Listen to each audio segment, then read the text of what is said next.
Season 3, Power Book 2. Woo, woo. Action-packed. Listen, I was going to do a watch-along to this, man, but I heard that, loads of episodes got leaked and all those kind of things, and I was like, everyone's already watched it, and I don't want people coming in the chat and spoiling it for me, but next time, when the next season comes out, maybe for Tommy as well, Force will do it. But yeah, so much to talk to and get through this, man. I have to start, first off, let's talk about Power Book 2 Season 3 as a collective. 10 episodes. How did I think? What do I rate it as a whole? I would say, as a whole, this whole season, I would give it an 8 out of 10. And I've really enjoyed it. I think the story has been solid for the most part. There's been a few bits in there where you can question, I don't know what the writers were thinking, or was there a need to put this in? But I understand that the job's probably harder, and there's probably loads of writers trying to throw their ideas around, and that some will stick, some won't. But I reckon if 8 out of 10 storylines and things you got going sticks, then you've done a good job, near enough great job. So it's not going to be great for me because it wasn't perfect. I thought the casting was brilliant for this. I thought the casting for every single character has been brilliant. Obviously, there's loads of characters carried on from previous episodes, but the new ones, thought the casting was dope. The villain, the bad guys in this has been Noma from the start of this. And I think, casting-wise, okay. I think the only issue I have is she hasn't appeared much in this at all.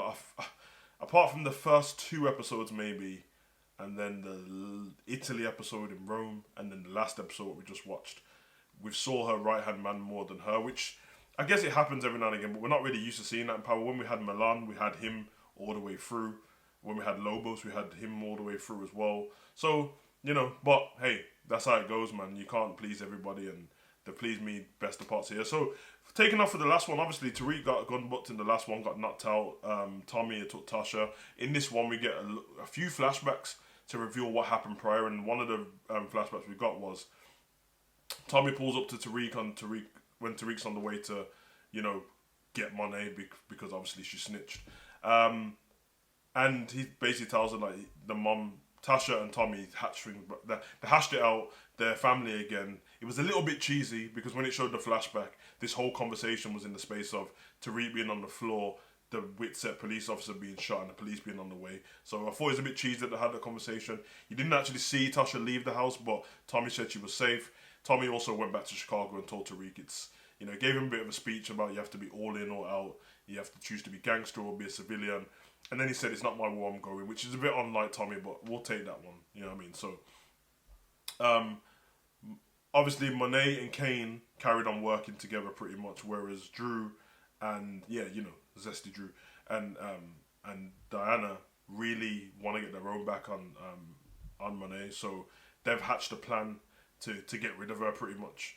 And the way they've done this is Diana, throughout this episode, tries to get Tariq to take out Monet, and on doing so, Tasha pulls up and peppers the whole car with Diana and Monet in there with the Uzi, with the Mac 10 and that, you know what I mean? Sprays, peppers, and Monet gets hit, but she doesn't die.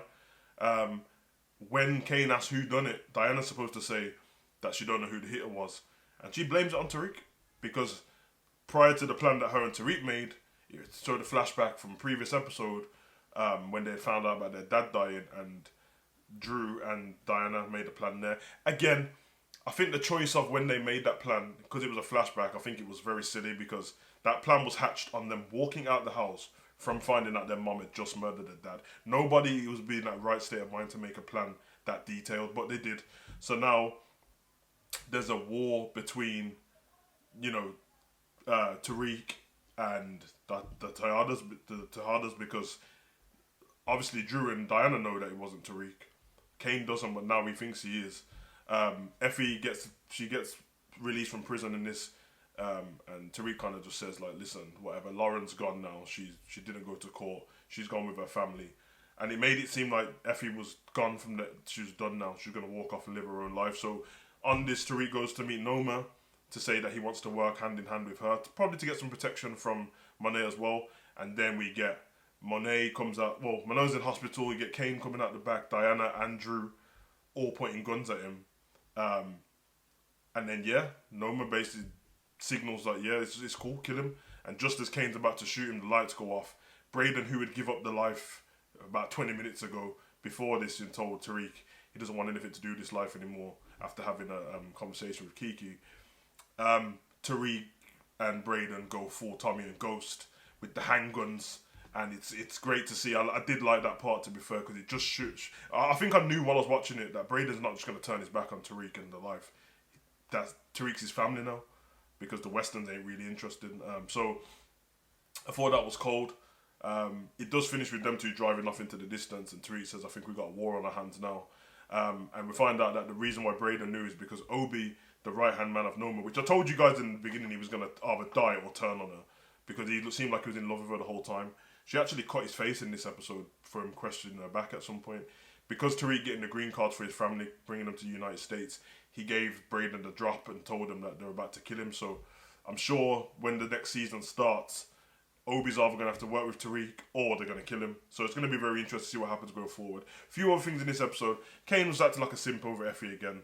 You know what I mean? His mum told him he was pussy whipped, and he had this sadness look on his face. So we had that in there. Who else do we have? Davis was on one in this. He just wanted everyone dead. The whole conversation he had with Tariq in this episode was, I need Effie gone. I need Lauren gone. I need this guy gone. I need Monet gone. So he was on that as well. We find out that obviously the police failed because Lauren blamed everything on Jenny and said Jenny got her to make up the story about Effie. But the guy who's been working with Jenny and Bianca Rodriguez, or Blanca, is the nephew of AUSA Valdez. We find out at the end, his mum comes in, says that Valdez will be so proud of him. We're like, Angela's nephew, of course it is. So that was kind of cool. I thought that was a nice link in there. So it's going to be interesting to see what happens next, man. I'm very interested. I enjoyed the last episode. It was rushed in parts. It felt like it was trying to tie up too many loose ends. They tried to tie up with Tate. Tate took a deal with Davies to get Effie off, but his soon-to-be wife heard again, and she's left now. Which I guess is going to set up Tate's show as well. But I think the timing's going to mean everything, because I don't know what's coming next. I think we got Force, then I'm assuming Raising Kanan, then I'm assuming surely Powerbook season 4, or do we get Tate? I don't know, because I think the longer they leave the Tate one and not involve anything, but then again, it's going to be a Powerbook. I'm interested anyway. I loved it. I will start doing watch-alongs, which you won't be able to see, but we'll get a timestamp on. Make sure you guys have got Amazon Prime or Lionsgate or Stars and stuff, and we'll start doing it. And maybe it's supposed to drop at midnight Friday morning, and I was up until 3 a.m. and it didn't drop. So probably we'll do it on Friday around these times, which I say these times like, by the time I drop this, it'll probably be about 2 p.m. UK time. So we'll get a little fan base going. I think it'll be cool to do watch-alongs and go through stuff together there, and we can do the reviews at the end. But it's been a fun season, man. Look out for more reviews coming of different shows. I think got Secret Invasion next, I'm guessing. I think that's the 30th of May, so we're not far off that. And anything else, man. But yeah, I've been your boy Gasali. Comment, subscribe, and share. It's been beautiful. It's been emotional. We're in.